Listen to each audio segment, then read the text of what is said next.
Vitória!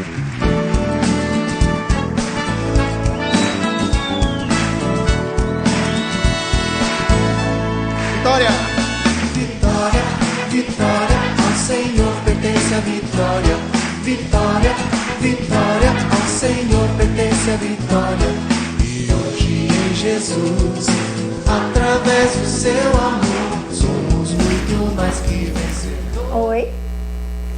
Abre comigo a palavra de Deus no livro de Mateus, capítulo 12, no versículo 38. Então, alguns escribas e fariseus replicaram: Mestre, queremos ver de tua parte algum sinal.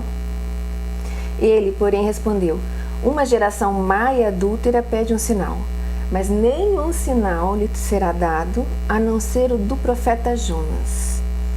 Porque assim como esteve Jonas 3 dias e 3 noites no ventre do grande peixe, assim o Filho do Homem estará 3 dias e 3 noites no coração da terra. Agora nós vamos lá para o livro de Jonas. Abre comigo, capítulo 1, no versículo 3. Antes, Deus tinha dado uma ordem a Jonas, e aí ele resolveu que não ia obedecer. Então, no versículo 3 diz assim: Jonas se dispôs, mas para fugir da presença do Senhor, para Tarsis. E tendo descido a Jope, achou um navio que ia para Tarsis. Pagou, pois, sua passagem, embarcou nele para ir com eles para Tarsis, para longe da presença do Senhor. Nesse navio, ele entrou no navio, já desceu para Jope, né? Depois ele entrou no navio, ele desceu para o porão do navio. Aí o Senhor mandou um vento muito forte, começou a balançar o barco. Aí no versículo 4 diz assim: O Senhor lançou sobre o mar um forte vento e fez-se no mar uma grande tempestade, e o navio estava a ponto de despedaçar-se. Jonas, ele resolveu que ele não ia obedecer ao Senhor, ele fugiu da presença do Senhor para fazer a sua vontade. Na verdade, ele sabia que era correto, ele sabia que o Senhor tinha mandado era correto, que era para pregar em Nínive, mas ele não quis. Nós não sabemos porquê, talvez ele tenha ficado intimidado, eu não sei muito bem, ninguém sabe porquê, mas ele resolveu fazer a sua vontade. E a partir desse momento que ele resolveu fugir da presença do Senhor e fazer a sua própria vontade, a vida dele foi uma descida. Ele desceu a Jope, ele desceu ao navio, aí ele desceu ao porão, e do porão ele foi jogado ao mar. E o interessante aqui é que quando ele viu, ele percebeu que o Senhor, ele sabia que aquele vento que ia despedaçar o navio era do Senhor. Ele se comoveu porque ele pediu para ser jogado ao mar. E ele foi jogado ao mar. E olha só o que aconteceu. Temeram, pois, estes homens em extremo ao Senhor, e ofereceram sacrifícios ao Senhor e fizeram votos. Porque assim que ele foi jogado ao mar, o vento cessou. Você veja, esse fato já levou muitos ali a temerem o nome do Senhor. Olha como os caminhos do Senhor são interessantes. Através da desobediência dele, ele sabia que ele estava sendo desobediente, pediu para ser atirado ao mar, e através daquele ato, temeram ao Senhor e começaram a oferecer sacrifícios a ele. Aí nesse momento ele foi jogado ao mar e não bastou, veio um grande peixe e engoliu Jonas. Foi uma descida.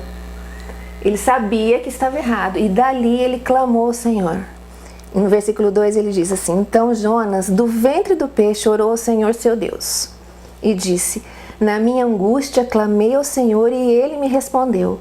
Do ventre do abismo gritei e tu ouviste a minha voz. Então ali houve uma transformação. Ele percebeu que ele estava ali naquela condição pela sua desobediência, pela atitude do seu coração em fazer a sua vontade. Ele clamou e ele sabia que o Senhor tinha escutado a sua voz. Houve uma transformação na vida de Jonas ali naquele momento. Porque ele sabia que não era a vontade dele que tinha que ser feita, era a vontade de Deus. E aí o peixe lançou ele fora e ele foi à praia e aí foi resolvido esse assunto. Só que a história de Jonas não terminou. Deus transformou a vida de Jonas, transformou o coração de Jonas, houve ali uma morte e ressurreição, como Jesus havia dito que o sinal da morte dele, ressurreição, seria esse de Jonas. Só que Jonas havia recebido uma ordem de Deus, que era pregar aos ninivitas. Nesse meio tempo, os ninivitas creram em Deus. No versículo 3, no capítulo 3, versículo 5, diz assim: os ninivitas creram em Deus e proclamaram um jejum e vestiram-se de panos de saco, desde o maior até o menor. Com a pregação de Jonas, Nínive não foi destruída. Nínive creu. E Jonas, ele se sentiu incomodado com esse assunto, porque ele falou que Nínive seria destruída. Então, a partir daquele momento da transformação do coração de Jonas, Deus tinha que ensinar uma outra coisa, ensinar a misericórdia a Jonas. Ele não estava pronto, ele havia crido, havia sido transformado, mas havia um processo na vida dele ainda a ser feito. E tinha que ensinar Jonas a amar, a manifestar aquele amor que o Espírito Santo tinha derramado no coração dele, tinha que ser manifestado. A misericórdia de Deus tinha que ser manifestada em Jonas para que Jonas fosse misericordioso também. Isso aí era um processo dolorido, porque daí Jonas também sofreu. E orou ao Senhor dizendo: Senhor, não foi isso que eu disse, estando ainda na minha terra, por isso me adiantei. Eu sabia, Senhor, que não ia dar certo, que alguma coisa ia dar errado. Ele já começou a murmurar contra Deus novamente. Porque isso aí são costumes que teriam que ser perdidos. E Deus estava ensinando, era um processo de aprendizagem. E assim é conosco. Nós temos o nosso coração transformado, mas aqui nós estamos em constante reforma. Deus está destruindo aquilo que tem que ser destruído e reconstruindo aquilo que é dele. Destruindo o terreno para que construa o celestial até a volta do Senhor Jesus, para que Ele nos encontre preparados, encontre a sua noiva ataviada para receber o noivo. Vamos agora o nosso estudo, para que nós possamos considerar mais ainda da palavra de Deus. Não deixe de usar a palavra agora todo o tempo. Pegue uma canetinha, um papel e anote tudo para que você possa conferir novamente depois. Até daqui a pouco.